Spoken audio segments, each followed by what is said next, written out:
Bueno, en mi primera presentación ya di las gracias a PIS Concreto por invitarme aquí, por organizar todo esto. Y ahora, antes de empezar, quiero transmitir lo feliz que me hace estar aquí hoy compartiendo con otros colegas como Claudia Muñoz, como Estuardo, nuestro conocimiento sobre esta tecnología.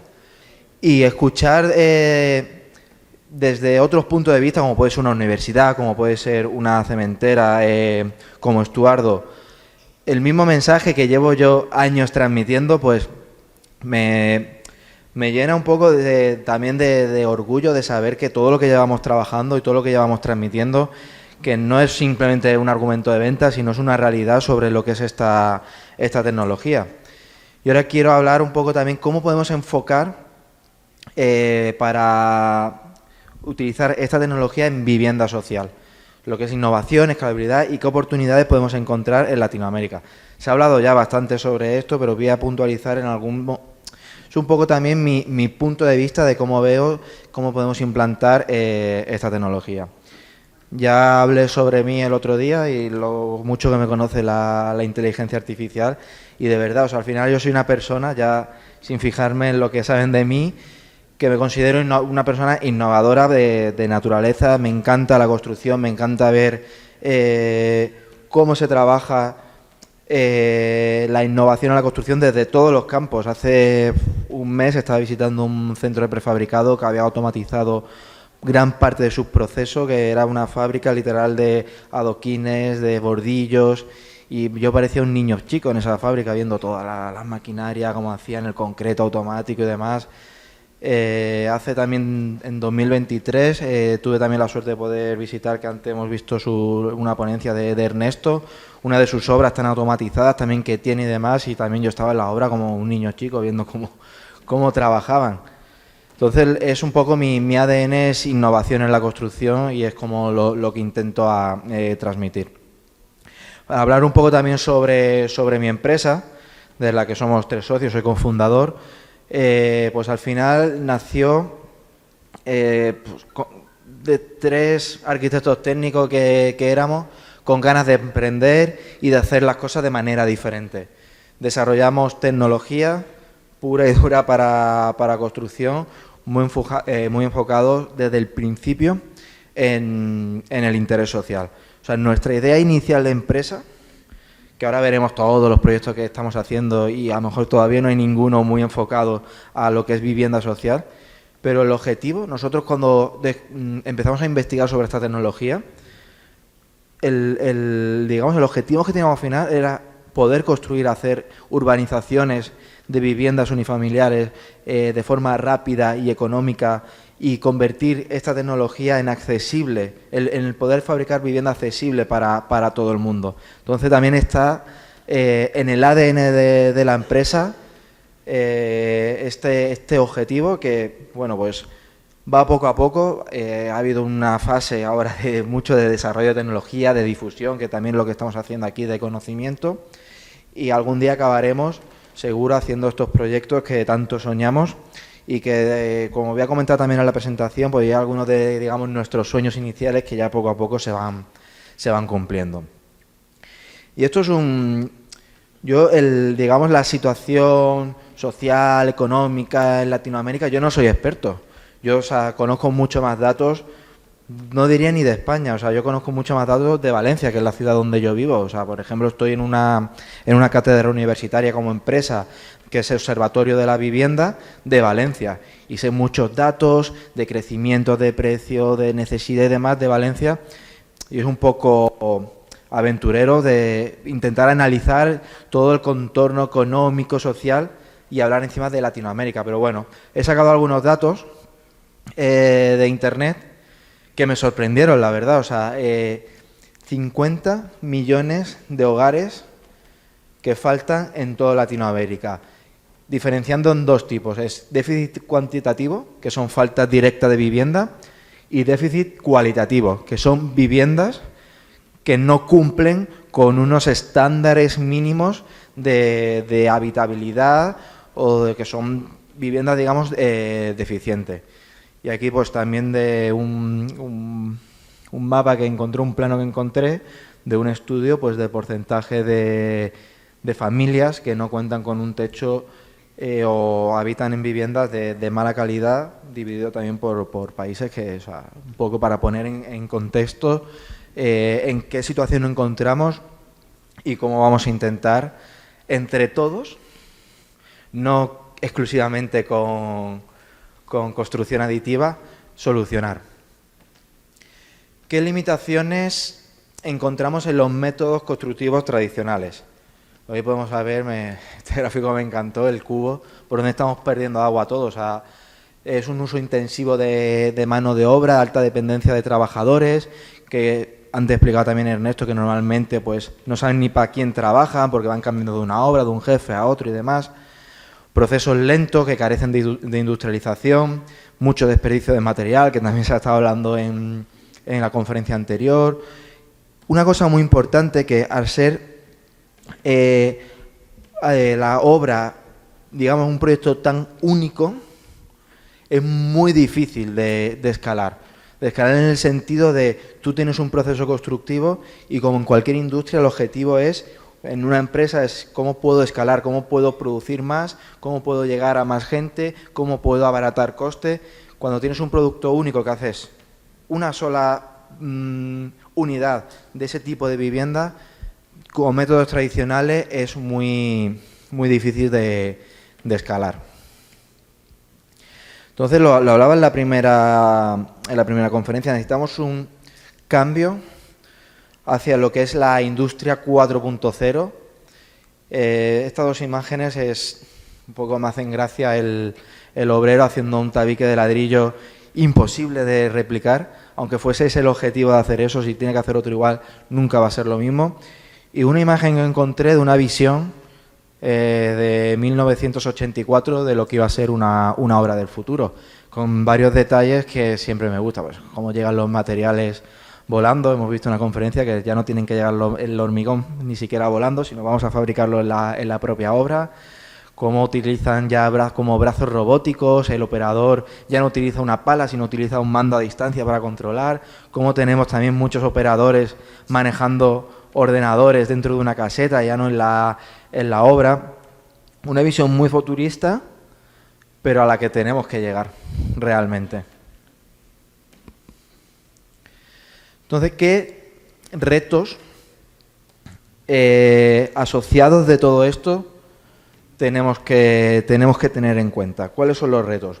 Hay un reto primero de sostenibilidad. O sea, no podemos pretender construir todo lo que necesitamos construir para ese déficit que tiene. Estoy hablando de déficit habitacional y no estoy hablando de crecimiento poblacional, que eso es otro problema. O sea, hay unas previsiones que ya se ha hablado además en otras conferencias de crecimiento poblacional, de nuevas viviendas que se van a necesitar. Estamos hablando solo de solucionar el problema de ahora, no del problema futuro. Tenemos que hacer viviendas a costes asequibles y también los plazos. Entonces tenemos que cruzar este puente de déficit de vivienda a viviendas asequibles, pero no de cualquier forma. No podemos llegar a este punto pasando por alto, digamos, necesidades básicas que tenemos que cumplir en nuestras viviendas. Y la tecnología está para ayudar en este paso. Entonces, ¿qué potencial tiene la impresión 3D en la vivienda social? ¿Qué vamos a aportar en la impresión 3D con concreto? Pues lo he intentado resumir en la negrita, que es industrialización. Estamos hablando mucho de industrialización, ahorro de tiempo y coste, que vamos a ver ahora esto en profundidad, y flexibilidad de diseño y sostenibilidad. Y aquí la calculadora está elegida muy a posta, porque al final yo cuando me piden reuniones para conocer sobre la tecnología, constructoras, promotoras, cementeras, siempre la pregunta que todos me hacen es: pero ¿y cuánto me ahorro? ¿Cuánto me cuesta más barato? Y aquí, que es una cosa importante, ahorro de tiempo y costes, está dentro de la calculadora, pero dentro de la calculadora tenemos que meter también otra ventaja, que es industrialización y automatización, y la flexibilidad de diseño y sostenibilidad. Tenemos que calcular todo. O sea, no vamos a hacer impresión 3D solo porque me salga más barato. Vamos a ver qué valor añadido vamos a conseguir utilizando esta tecnología. Vamos a hacer una comparativa. Esto es lo que menos me gusta, pero es lo que más quiere la gente, así que soy mi público, me doy a vosotros y os lo voy a mostrar. Pero es, en términos de coste, cuánto me voy a ahorrar si me hago la casa impresa en 3D. Y antes de dar los precios, sigo insistiendo de que al final, industrialización, la maquinaria, el robot, lo que nos va a impulsar, aparte del coste de total, coste de materia, competitividad, lo que nos va a hacer es escalar en la construcción. Automatizamos, reducimos tiempo, menores costes indirectos, mayor control de calidad, repetitividad. O sea, es curioso porque con tecnología podemos conseguir repetitividad sin necesidad de hacer todas las casas iguales. Y aquí están los números.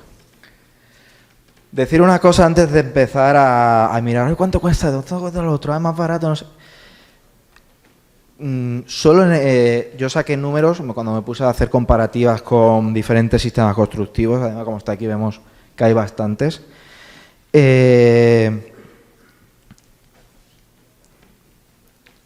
Yo sacaba números de empresas en Valencia. Y a lo mejor cogí y decía, bueno, voy a probar ahora con una empresa en Barcelona, a 3 horas en coche. Y los números cambiaban completamente. O sea, no podemos intentar quedarnos con un número fijo, con un porcentaje de reducción, porque a lo mejor yo tengo un precio de steel frame, concretamente que comparé en diferentes provincias y cambiaba mucho en España, y aquí pues el precio es mucho más barato, puede ser incluso más caro, incluso dependiendo de la formación de los operarios en tiempo de construcción, que el steel frame es muy competitivo, tú a lo mejor aquí tienes un precio más barato, pero luego en términos de tiempo pues puede ser mucho más lento. Entonces, a la hora de hacer esta comparativa de costes, no quería quedarme solo con qué costaba cada cosa, sino quería ver también tiempo de construcción y una cosa que a veces se tiene poco en cuenta a la hora de hacer comparativa, que es el coste indirecto, que va asociado a los tiempos de construcción. Podemos ver en el coste base que ya la impresión 3D está dentro de, digamos, bastante competitivo. No es de los más baratos, pues podemos hacer pues construcciones con un muro de carga de ladrillo algo más competitivo, la estructura metálica más paneles, los bloques de tierra comprimida. Pero si luego vemos estos sistemas que a lo mejor son más baratos, en tema de tiempo, pues son mucho más lentos. Entonces, tenemos que ver a nuestra obra qué nos va a aportar, no solo en coste, sino también a lo mejor en tiempo. Y ese tiempo luego se asocia a costes indirectos. Para ponerte a analizar un coste indirecto de una obra es tan complicado y era tan difícil de hacerlo de todos estos sistemas que intenté reducirlo a maquinaria básica que se tiene que tener en todos estos sistemas de fabricación para hacer una comparación lo más real posible y iban directamente asociados al tiempo de fabricación. Entonces, al final, se me quedó una gráfica así donde el coste total estimado, incluyendo los costes indirectos, gracias al tiempo, todo lo que reducimos de tiempo, la construcción aditiva se torna un sistema muy competitivo frente a otros sistemas. ¿Esto va a ocurrir así en todos los casos? ¿En todas las ciudades? O sea, ya no digo en los países, o sea, es que a lo mejor sacas un gráfico así en Lima, pero te vas a Arequipa y como allí trabajan mucho más, no sé, con bloque de tierra comprimida, pues puede ser más competitivo porque la propia allí no lo hacen en 30 días, son capaces de hacerlo en 15. Habría que analizar cada caso particular, pero quiero que nos quedemos un poco pues estos números gordos que hice yo.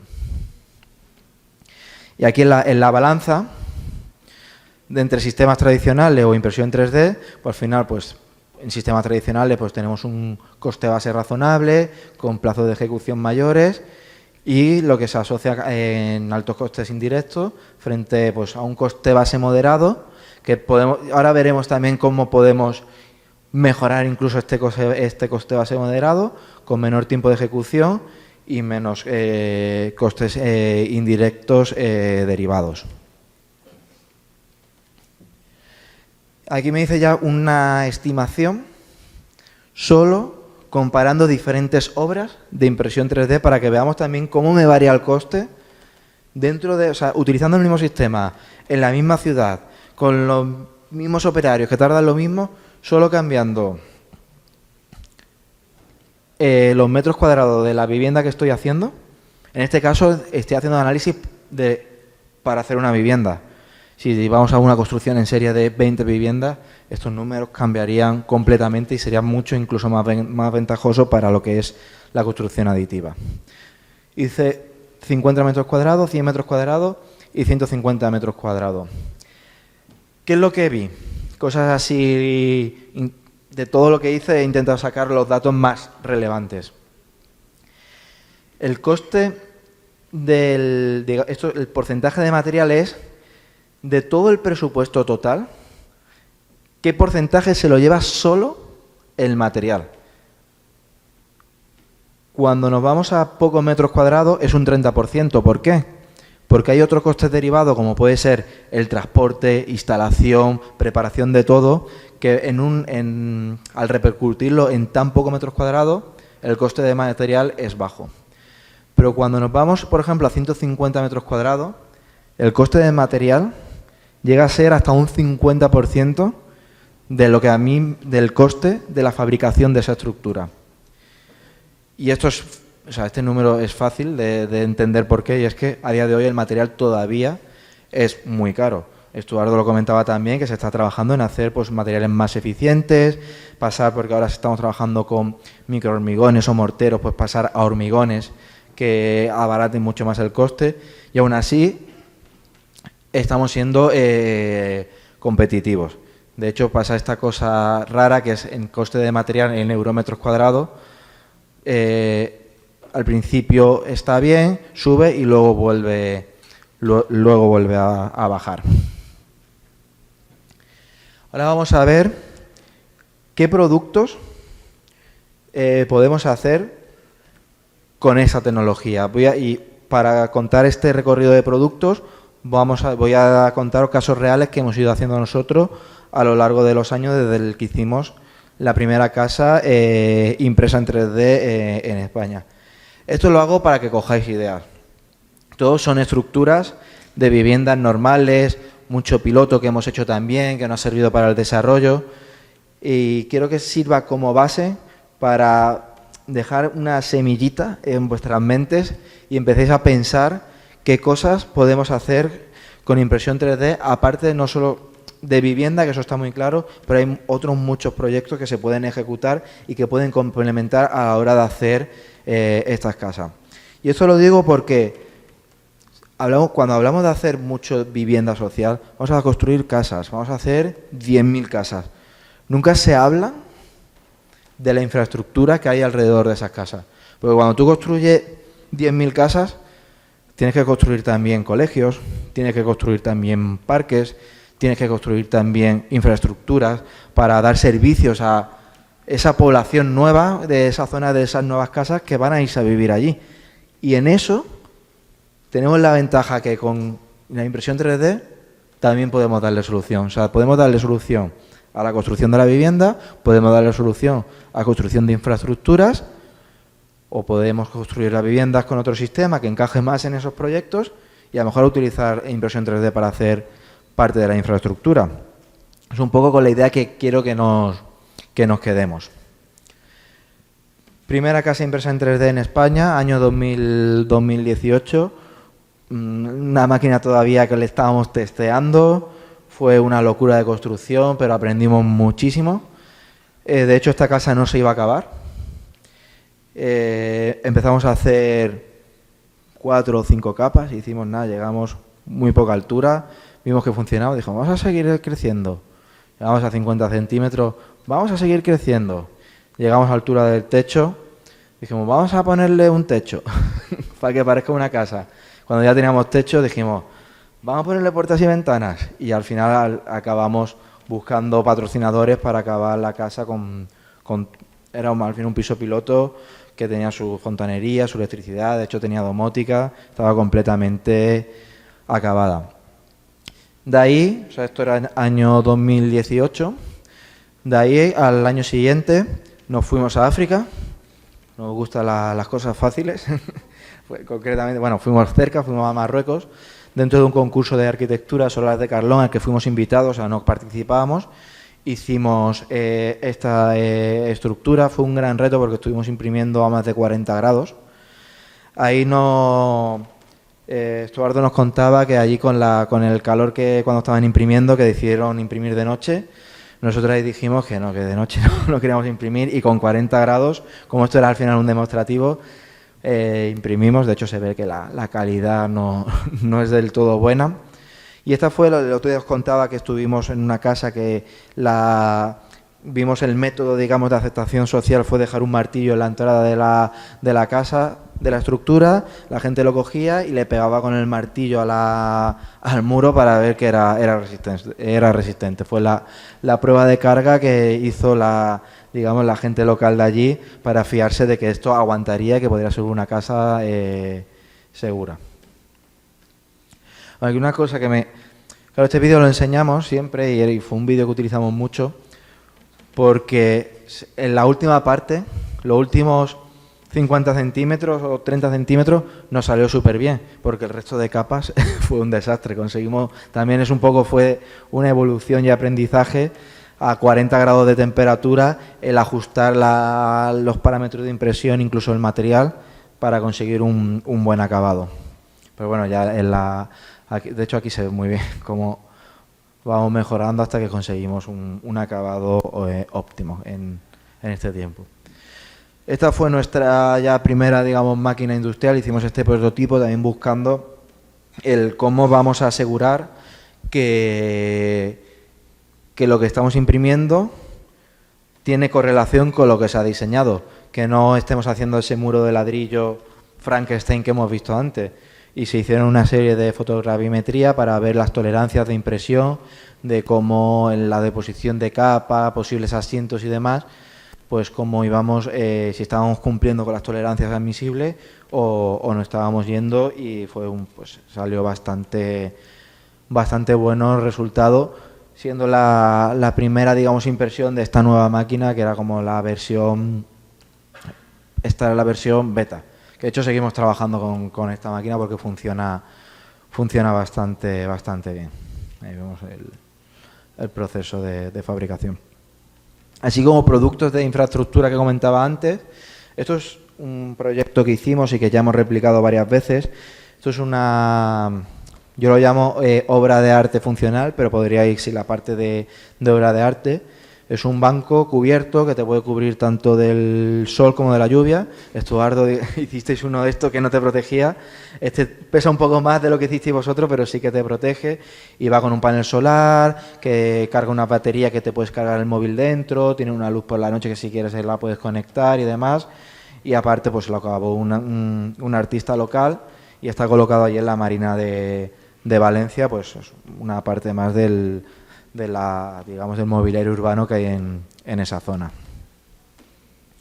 Este proyecto también lo vimos el otro día, que es la cantina que se desarrolló y se hizo con un material que llevaba diferentes materiales que eran subproductos de desecho de industria de la zona, concretamente de la provincia de Murcia y en España, y fue también como ejemplo. Esto sería una solución habitacional muy rápida. Esto se imprimió, creo que fueron en 2 días, porque hubo un primer día de pruebas y de que vinieron las autoridades y querían ver cómo imprimía. Y ese día dijimos, no, eso lo hacemos con mi material, que eso no lo sabe nadie. Hicimos 10 capas con nuestro material y el resto ya, que cuando era impresión pura y dura nuestra, que ya lo hicimos con el material del proyecto. Y fueron unas 5 o 6 horas de impresión el hacer toda esa estructura. Es pequeñita, creo que era 20 metros cuadrados o incluso menos, pero bueno, es al final una estructura de como una habitación que a día de hoy se está utilizando, pero como cantina. Aquí, esto, a ver, es la primera casa impresa en 3D para un cliente final que iba a vivir allí en Barcelona, en Vallerana, un pueblo de 64 metros cuadrados, que se ha ido la imagen, ahora, que también fue un reto porque primera casa que vamos a hacer en un cliente, en un descampado, con todo accesible, que podamos acceder muy bien, no. Como vemos, estaba en mitad de un acantilado, que aquí había 10 metros para abajo, aquí había 10 metros para arriba, que tuvimos que meter la máquina por piezas con una grúa. Pero bueno, como nos gustan los retos, pues lo aceptamos. Y bueno, pues esto no llevaba particiones interiores, era solo muro exterior. Ahí se ve el vídeo.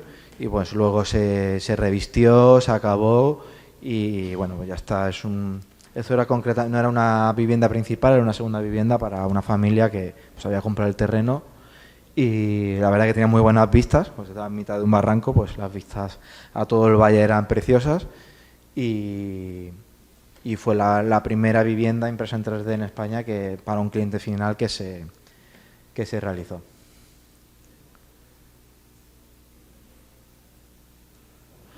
Esta también en Barcelona, pero en otro pueblo, pues ya esto, de hecho, aquí creo que lo vemos, bueno, no lo vamos a ver, fue la segunda vivienda que hicimos. En esta ya sí que incluíamos las particiones. Aquí todo el sistema estructural, que se ha hablado mucho de sismo resistente, impresión 3D y demás, aquí como no tenemos sismo, hicimos muro simple de carga, está todo calculado a compresión, con un zoncho datado perimetral en la parte de arriba, que se incluye la propia losa de lo que es del techo, y aquí bueno tenemos a una cara conocida, Julio, que estuvo allí visitándonos y viendo cómo funciona el proceso de construcción. Aquí ya habíamos conseguido uno de nuestros grandes retos, que era conseguir mejores acabados en exterior, con todo lo que, igual que en Marruecos estuvimos imprimiendo a mucha temperatura, aquí estuvimos imprimiendo a muy baja temperatura. Aquí llegamos por la mañana y nos encontrábamos, si no habíamos dejado un capazo con agua, a lo mejor no encontrábamos 1 centímetro de hielo porque había helado por la noche. Entonces aquí sí que teníamos que empezar a imprimir muy temprano, que sí que subía las temperaturas sobre cero, para no acabar muy tarde, para que el inicio de fraguado del propio material se iniciase antes de las horas más frías de la noche. Y aquí es como se acabó, exteriormente e interiormente. Y están ya. Esto sí era primera vivienda. Otra solución habitacional, que voy a ir pasando ya rápido porque ya veo que he prometido media hora y ya me estoy acercando a la media hora y me queda un poco.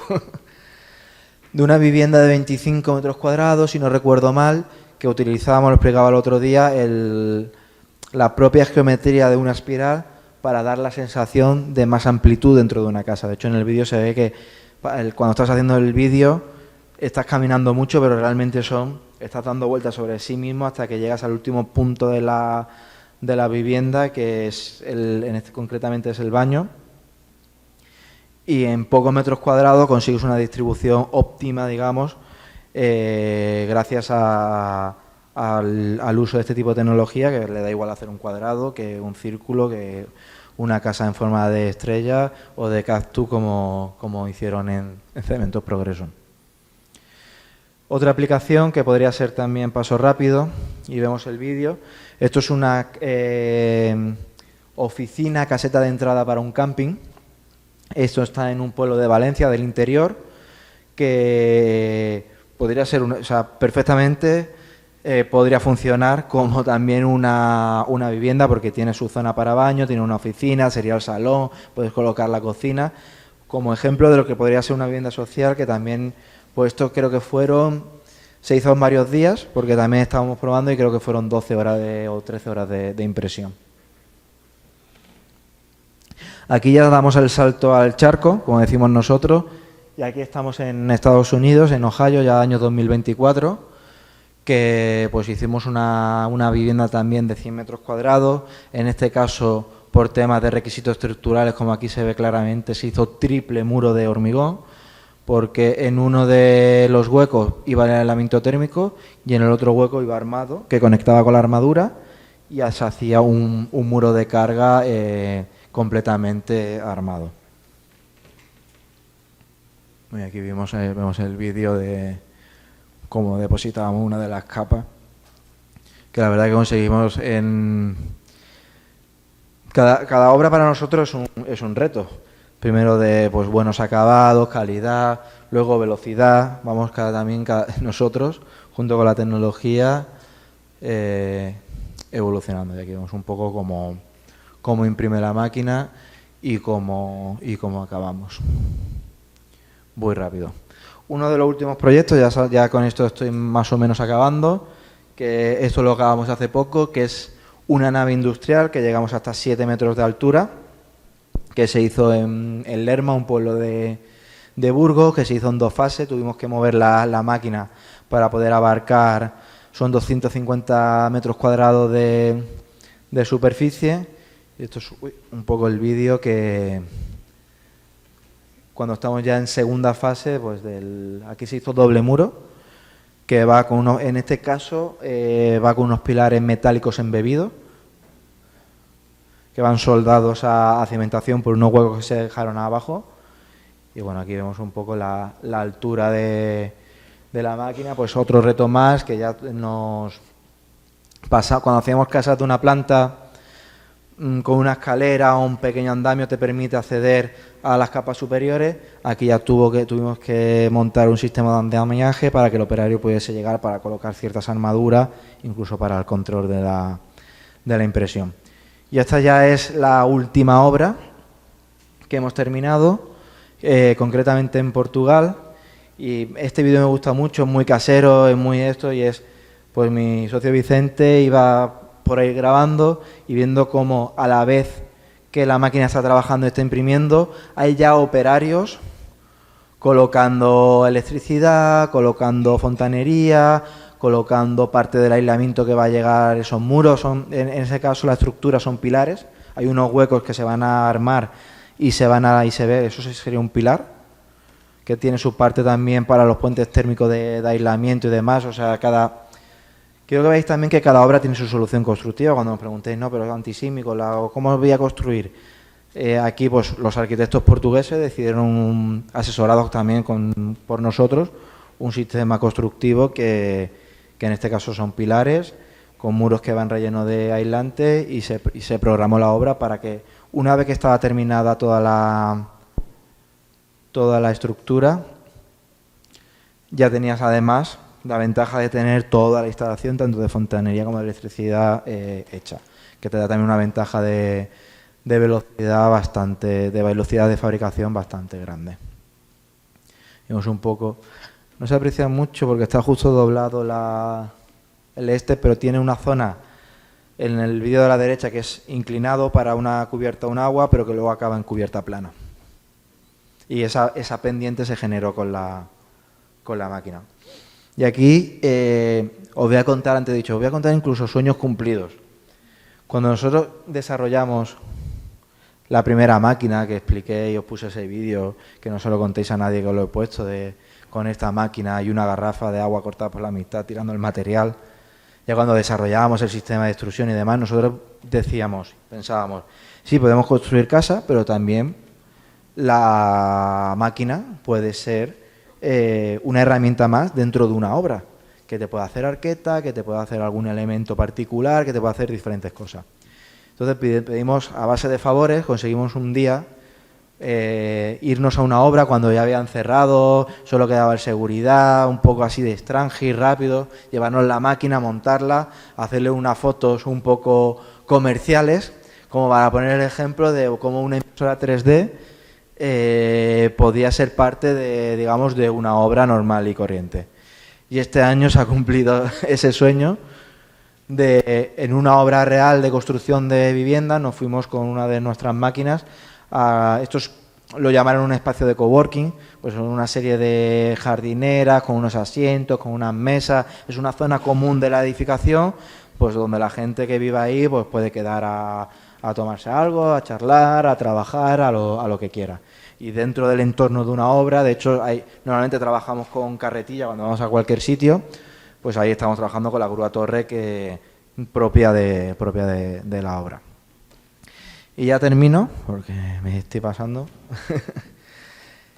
¿Qué claves tenemos para la escalabilidad de la impresión 3D? Y me atrevería a decir, aquí por ejemplo en Perú, para la introducción de la tecnología. Claro, yo ya hablo de escalabilidad porque yo ya estoy en casos reales, yo ya estoy imprimiendo, ya estoy viendo cómo voy a crecer con esta tecnología y lo cuento todo, pero por ejemplo en casos como Perú, que está todavía en un estado inicial, como a lo mejor yo estaba hace 10 años, ¿qué cosas son importantes o he visto yo que son importantes para esta tecnología?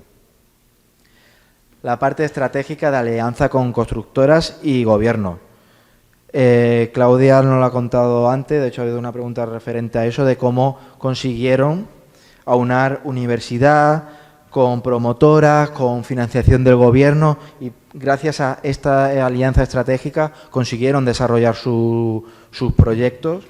La parte técnica, que aquí ya me encargo yo, no os preocupéis, no os pongáis a desarrollar máquinas, yo ya lo tengo hecho para vosotros, para que solo encarguéis de la parte estratégica.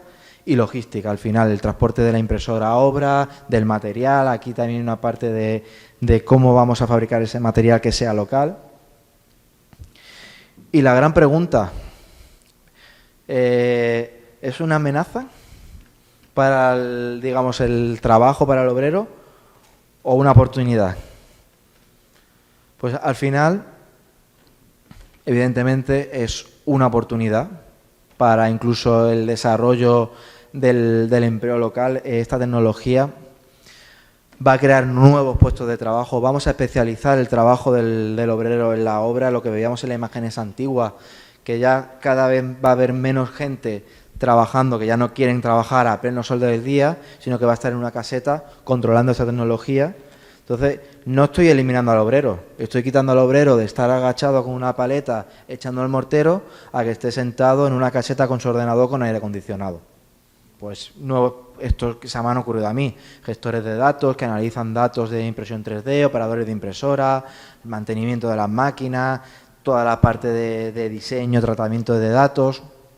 Es un mundo de nuevos trabajos que esta tecnología también puede proporcionar.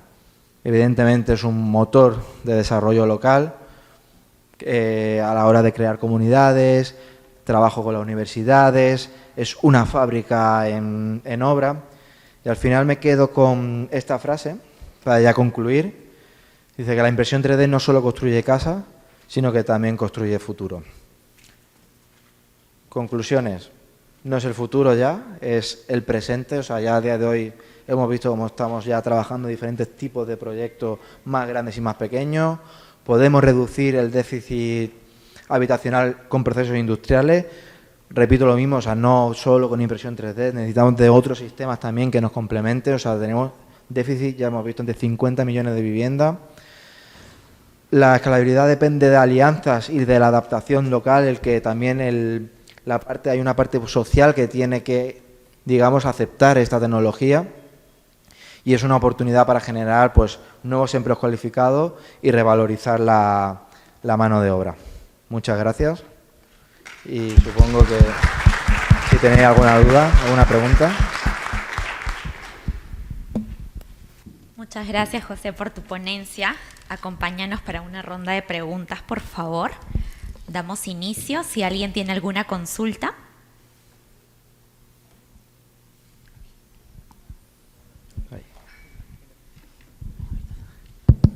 ¿Qué tal? Muy buena presentación. Tengo una consulta respecto al control del concreto.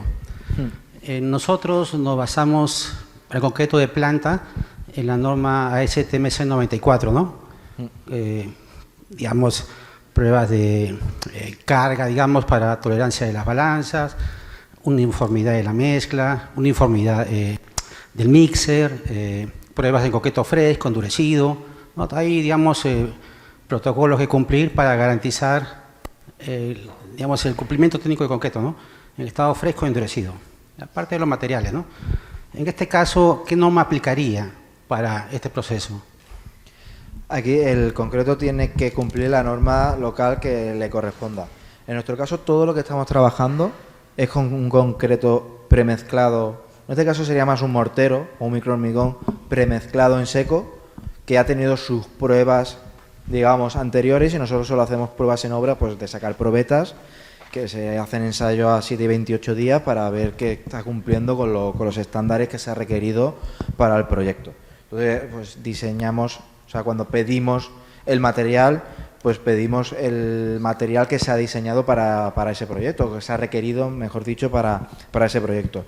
Pero podría pasar de que tú tengas un proyecto que no, a lo mejor no sea una casa, que sean 100, y te plantes con una planta de hormigón como la que bien nos han explicado antes de la empresa, creo que era Imer, ¿me equivoco? Y tienes tu planta de hormigón, que tú tienes tu dosificación de concreto que estás haciendo in situ y que estás bombeando a la máquina y que tiene que cumplir tanto los requisitos locales como los requisitos también del propio proyecto, que tendrá su pliego de condiciones y demás. O sea, va adaptado 100% al proyecto que estés desarrollando, y evidentemente si haces una mezcla, desarrollas una mezcla que no cumple con la normativa local, no te va a servir de nada. Sí que puede haber mezclas a lo mejor que, si tú estás haciendo una estructura que, digamos, lo que estás imprimiendo no forma parte de la parte estructural, que tú luego vas a poner unos pilares y demás, pues a lo mejor te importa menos la mezcla. Nosotros ahora estamos en desarrollo de unas mezclas que no sobrepasan los 6 megapascales de resistencia, porque estamos buscando otros tipos de propiedades, como puede ser ligereza y aislamiento. Y lo que voy a generar son unos huecos que luego voy a meter armadura, voy a meter un hormigón que me va a venir seguramente de planta en un camión hormigonera para rellenar esos pilares, y que van a cumplir con los requisitos, pues, digamos, la ciudad o del país donde esté realizando esa construcción. Entonces tiene que cumplir evidentemente con toda normativa de requisitos, tanto en estado fresco como endurecido. No me sé la norma que se aplica aquí, pero tendría que cumplirlo evidentemente. ¿Qué tal? Buenas tardes. Elisa Bonilla, de Chema. Quisiera hacer una consultita. Más o menos, ¿cuál es el rango de tiempos que toma elaborar o construir con este sistema 1 metro cuadrado? ¿Y cuál sería el rango de costos aproximado? Pero 1 metro cuadrado de muro, 1 por 1 metro, o sea, es que eso, si vas a hacer un muro de 1 por 1 metro, te cuesta minutos hacerlo. O sea, hemos hecho prefabricados de muros que son, pues a lo mejor de 1,5 metros por 2 metros de alto, y que son doble y que van con textura y demás, y que está en torno de hacer ese muro, que es una pieza prefabricada, en torno entre media hora y 50 minutos, dependiendo del acabado que le estás dando. Si es acabado liso, es más rápido. Si le estás dando algún tipo de textura, que a la máquina tiene más recorrido y, digamos, trabaja menos velocidad. Entonces, depende del proyecto y también de lo que estés haciendo. Cuando estés haciendo muros como los de la nave, que son muy rectos, muy largos, la máquina está trabajando a lo mejor a 350 milímetros por segundo. O sea, te está tirando un cordón, pues, de 5 centímetros de ancho, de 3 de alto, a 350 milímetros por segundo. Si estoy haciendo algo con más recoveco, con más curvas y demás, a lo mejor me está trabajando a 100, 150, pero es un metro, digamos, cuadrado de muro lo haría prácticamente en minutos. Es bastante rápido. Y de costes, también son muchos factores lo que influye, y pues sacamos costes 100% personalizados al tipo de proyecto que se vaya a hacer. No podría darte un número de 1 metro cuadrado de muro de hormigón a día de hoy de coste. ¿Alguna pregunta más? Por ahí. Sí.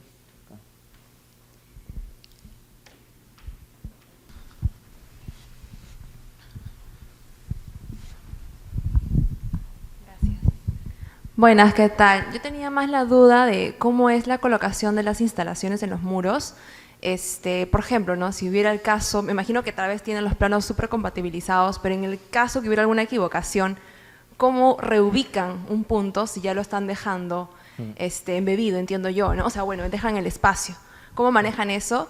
Y la otra es, ¿tienen un límite en la altura del recorrido? Por ejemplo, no sé, en un día pueden hacerse máximo 2 metros de altura, porque si no también podría ceder, o es que puedo avanzar hasta 3, 4 metros, ¿no?, de altura. Esas son mis consultas. Lo ideal es que no te equivoques cuando estés colocando las instalaciones. Hemos hecho instalaciones que se han hecho a posteriori de hacer el muro, que van sobre el muro y después van revestidas. De hecho, las primeras casas que he mostrado, si ves, no se veía ni la capa, y la instalación está, digamos, entre ese revestimiento y el muro, que ahí no había ningún problema. En la última que hemos visto de Portugal y en la de Ohio también, la instalación es hacia in situ, pero había un replanteo previo. Hay una cosa que mejora para nosotros el primer día de impresión, nos encantaría subir 1,5 metros de alto, pero nunca pasa. De hecho, el primer día de impresión es mucho replanteo y con suerte a lo mejor llegas a subir 50-60 centímetros, que te sirve bien porque luego sobre eso puedes pintar, puedes replantear, puedes ver por dónde van a ir todas las instalaciones, vas dejando esperas y demás. Entonces se intenta que no, porque si no tendrías que luego llegar y a lo mejor con una radial cortar ese punto de luz a lo mejor que se te ha olvidado. Entonces lo ideal es pues tener una buena planificación y que no pase. Y la segunda pregunta, disculpa, que... altura máxima, eso depende 100% del diseño del material. Tenemos materiales preparados para, digamos, hacer casas, que el crecimiento vertical que tiene es muy lento, porque yo tengo capas muy lentas, entonces no puedo subir a lo mejor más de 30 centímetros en una hora, pero claro, estoy a lo mejor teniendo capas de 10 minutos, que en una hora he hecho apenas 6 capas, que a lo mejor he subido 20 centímetros, o sea, está dentro de mi... Y luego tengo materiales que ya utilizo, pues, reductores de trabajabilidad, con acelerantes y demás, que en media hora puedo subir 2 metros, porque me va fraguando conforme voy subiendo. Entonces, yo adapto el material a las necesidades de mi proyecto. O sea, con el que hago un prefabricado no es el mismo material que con el que hago una casa. Entonces, está personalizado para... Es otro gran reto de las cementeras y de las mortereras que se dedican a fabricar estos materiales, el poder proveer, como cualquier, digamos, centro de... cualquier hormigonera de cualquier parte del mundo que tú llamas y dices, quiero un hormigón, tal. En este caso, normalmente van con características de resistencia y demás para impresión 3D. Yo ahora en España puedo llamar y decir, necesito uno blanco con acelerante media hora, o con el acelerante hora y media, o con retardante para casa. Y me proveen de ese material ya que está ajustado y tiene las diferentes dosificaciones para cada una de mis necesidades. Es un trabajo que he ido haciendo de años también y que por suerte yo tengo ya disponible en España y que sé que en otros países también se está desarrollando. Muchas gracias, José, por tu ponencia y por habernos absuelto las distintas consultas que teníamos. Un aplauso, por favor.